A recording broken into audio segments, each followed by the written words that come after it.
What's up? This is your man Dre Mack, and today I'm going to talk about the Marvels spoiler review. I'm just going to go over my thoughts of what I think about this movie. Again, spoilers ahead, but you already know. The real question is,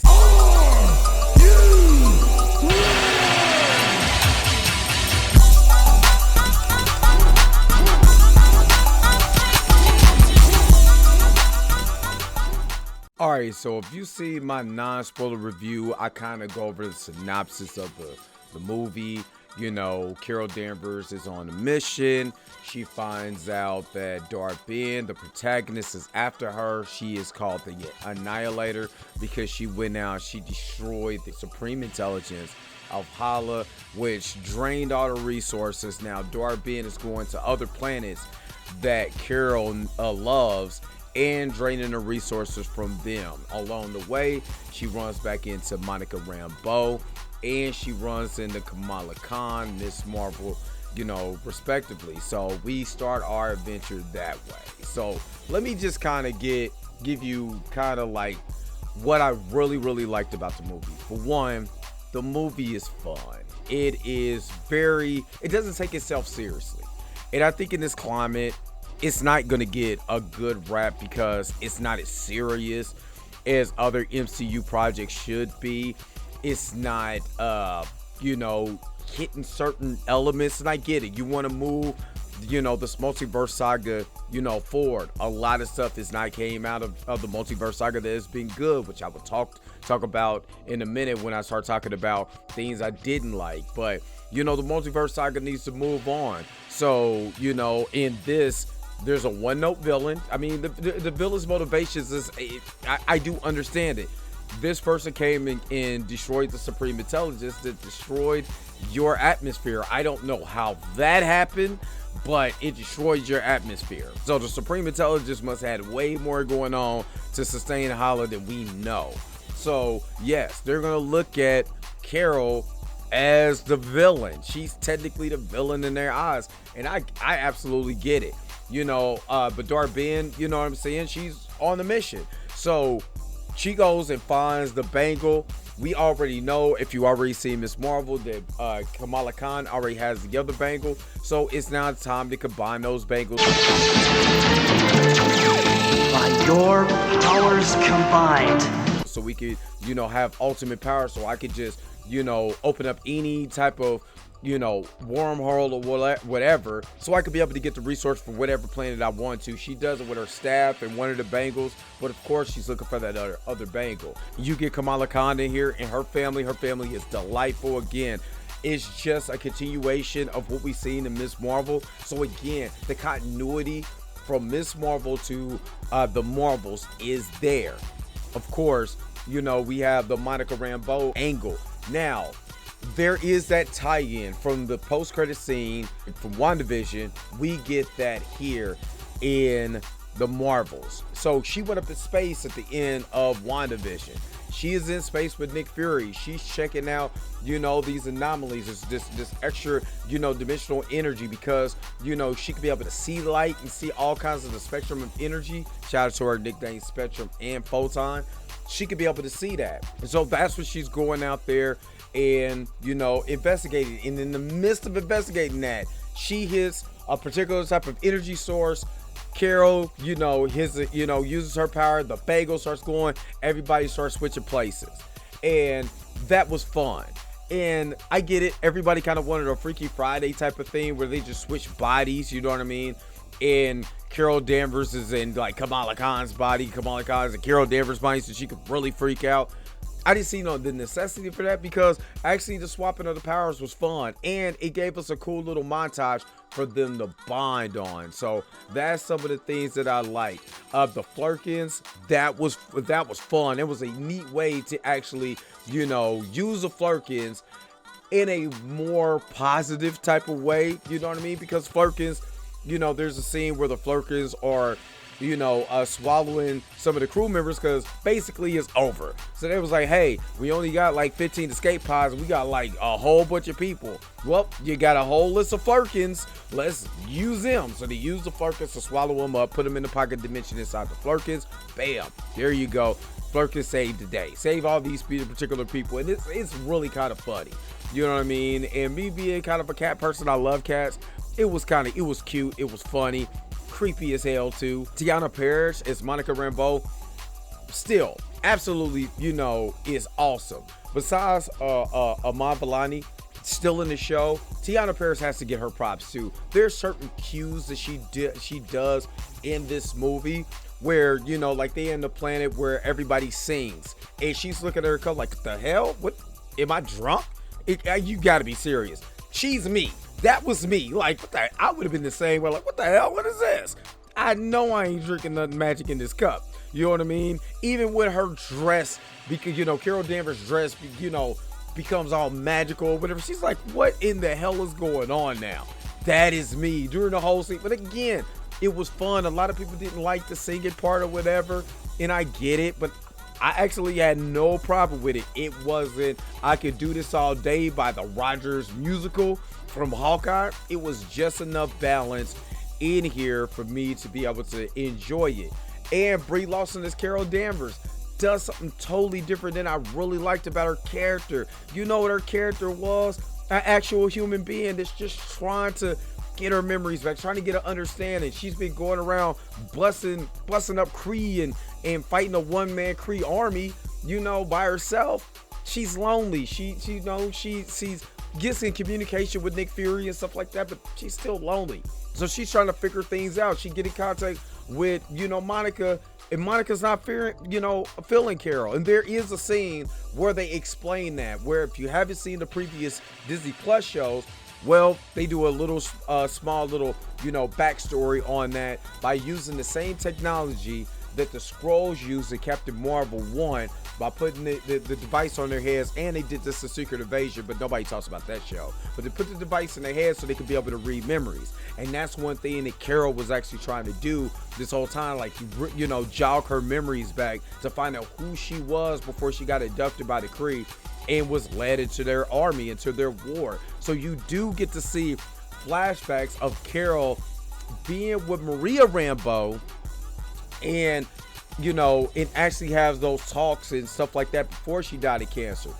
If you haven't seen it, Monica was blipped. In WandaVision, they showed that Monica was blipped during the whole 5-year gap, so she didn't know that Carol came down there and made sure her mother was good and the conversation that their mother had. But that flashback kind of gave it to us. So that's something I like. Samuel L. Jackson again is Sam Jackson, but this time lighthearted Sam Jackson in all his, charisma and glory. And again, Nia DaCosta made this movie. And again, I'm going to talk about the runtime because I personally didn't have a problem with the runtime, but there is a little bit of extra I'm going to talk about with some of the things that I didn't like. But Nia DaCosta filmed this movie beautifully. There's particular type of shots that I really like. The hero moments came out, and for her being a young director, which I don't think she has a lot of action movie credits to her credit, she did a hell of a job with the action scenes in here. They made Kamala Khan look amazing, look like $1,000,000. They made Brie Larson look like Superman. I mean, like I'm just saying, Monica Rambeau with her hero moment at the end was phenomenal. It was phenomenal. Try not to cuss, but it was phenomenal, y'all. So again, those are the things that I really liked. Now, I'm gonna tell you the things that I didn't like. Sam Jackson's character coming from Secret Invasion is completely off. The Sam Jackson that we had in Secret Invasion was not the Sam Jackson that we had here. Two totally different characters. This character is all happy. I don't know if he's been clapping skull cheeks. You know what I'm saying? Because we found out who his wife was. He's cool now, but the Secret Invasion Sam Jackson was all upset and broody and all he just was terrible. You know what I mean? The way that he felt, he was all wore out and all of this and off his game and all this stuff. You know what I mean? So the continuity for Secret Invasion did not happen here. It's almost like Secret Invasion never happened. And then they took We got to find out who Emperor Dragon is from Secret Invasion. You know what they did? Put it right back on Earth. Put it right on Earth with the rest of the Skrulls that may or may not still be infiltrating high levels of government Earth. So what is going on? I know that they gave them clearance because we do see a scene from Valkyrie down here by the Bifrost. How that worked, I have no idea, because I thought the only person who was supposed to open up the Bifrost was Thor, and maybe Thor was there. Just, it was like, okay, you can use the Bifrost to go see Carol. You understand, but why wouldn't he go see Carol since he said he liked this one? I don't know. I don't know what's going on with that, but that's what we got. So, you know, Valkyrie come in, and that didn't take away from, you know, the dynamic of the show or whatever, or the movie. One thing I did wonder is, like, when did they start kicking it? You know what I mean? So it was just questions. Just like if you insert somebody who just randomly, you know, pops up in this movie that is supposed to be a significant character, if you would have just threw him in this movie without no backstory, you know, nothing, it wouldn't have made sense. In the context of the story, even Valkyrie showing up, you know, to try to give advice to Carol at the moment did not make sense, you know, because what was their interaction beforehand? Where was she at in Thor Love and Thunder? Thor was in the cosmos. Valkyrie was on Earth. When was that interaction? So of course they could have did it off screen, but it wasn't explained. But you know, it is a minor gripe. I want to say this too. The runtime is good, but 10 to 15 more minutes, because there's some emotional beats, like the one where you can scan the memories, that scene. Now, in that particular scene, you can scan the memories of not only you, but other people. There was an emotional scene that could have led, you know, could have had a beat more, and it would have been more impactful, because Carol, you know, is really going through through Monica's memories, like really going through her memories, and she's not trying to see all of that. You know what I mean? And there could have been more emotion, and if you would have let that scene linger on just a little bit longer, another minute or two of just emotions and how you feel, and you left me, Auntie Carol, some crying and some emotion, and then Carol grabs her and holds her tight and says, "I'm sorry." You know what I'm saying? I was there for your mother as much as I can, but I should have came back for you.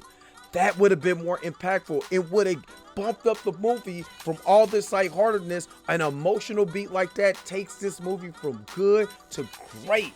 Also, the scene where you have where Carol says that, you know, hey, some people gotta die. You know what I mean? We can't save everybody. You know, and Kamala has this look. If Kamala would express her feelings, just another minute or two of her expressing her feelings, like, I believe we can save everyone. Why do you believe this? And really be conflicted, because this is my hero. Why would you let these people die?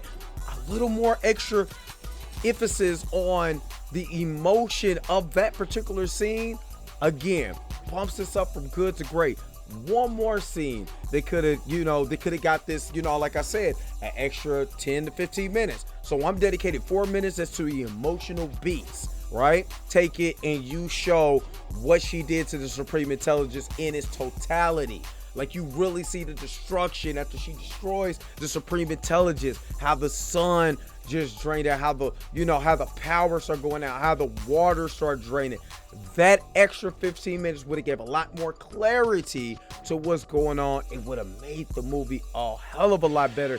Would have got it more buzz. It's just set up a fun movie, a fun and heartfelt movie, because now I can feel the character's emotions. I can understand why this character did this, and then we can be able to ride through Carol's grief. Because again, y'all said she was a human in the first Captain Marvel movie because she had her mind wiped. Okay, now she's having these humanistic, you know, feelings. Now these are these things that's bothering me. I got a villain now that I created because I destroyed their planet. There's a problem. So those extra beats would have made this movie a hell of a lot better. It would have been dope. I would have really, really, really enjoyed it. Why did Nick Fury send Kamala Khan's parents up into space? Unexplained. But overall, this movie is good. By no means is it great or is a blockbuster. It is a really good film to take your family, take your friends. The holiday weekends is coming up, or if you got a weekend that's free, you just want to see a good popcorn flick. This is the movie. You can just enjoy yourself. It's mindless action. You know what I mean? It does move the plot forward. Now, we do add 2 post-credit scenes. The first comes really at the end of the very end of the last scene of the movie.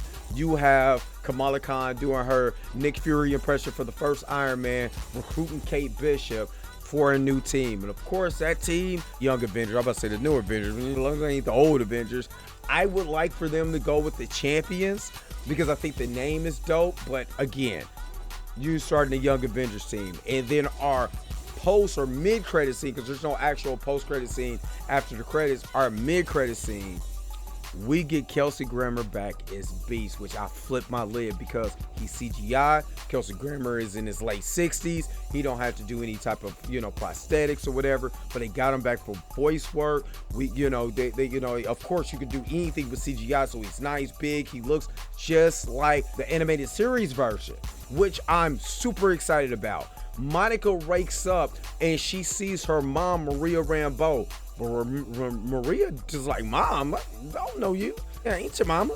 This particular universe, she's binary, which is the other name, for it was Miss Marvel, you know what I mean? And then she went binary, which she has, she's God tier level OP, you know what I mean? But her mom is binary in here. And let me just say this. Lashana Lynch is a phenomenal actor, and they're doing everything they possibly can to get her on screen. And I like that. I understand people have gripes because they're like, binary is a white character. Why did they blackwash her?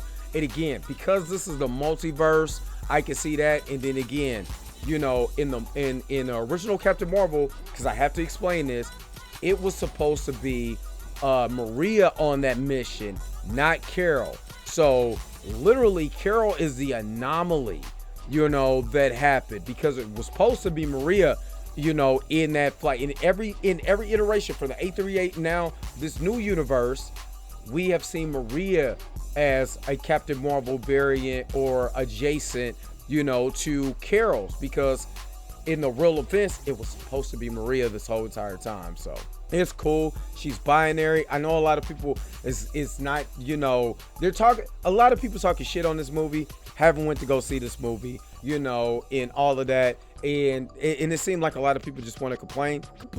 Do what you want. Do what you want to do. I don't care. But the ones who have seen it, like I said, it's not the greatest movie I've ever seen. It's not the worst movie I've ever seen either. I mean, I could name a few that are god-awful terrible, but this was just a fun movie. So what did you guys think about the Marvels? Did you like it? Was it mid? I gave the movie 8 out of 10. 4 out of 5. You know what I mean? And that's what it is. It's a 4 out of 5 movie. I had fun with the movie. I enjoyed every minute. I was laughing. You know what I'm saying? I was having a good time, despite the deficiencies, the things that I pointed out. So what did you guys think? Make sure to put it in the comment section below. Don't forget to like, share, and subscribe. Don't forget to hit the bell notification so you never, ever, ever miss one of my videos again. Until next time, I'll holler at you guys later. Peace and vibe higher, y'all. Y'all have a good rest of your day.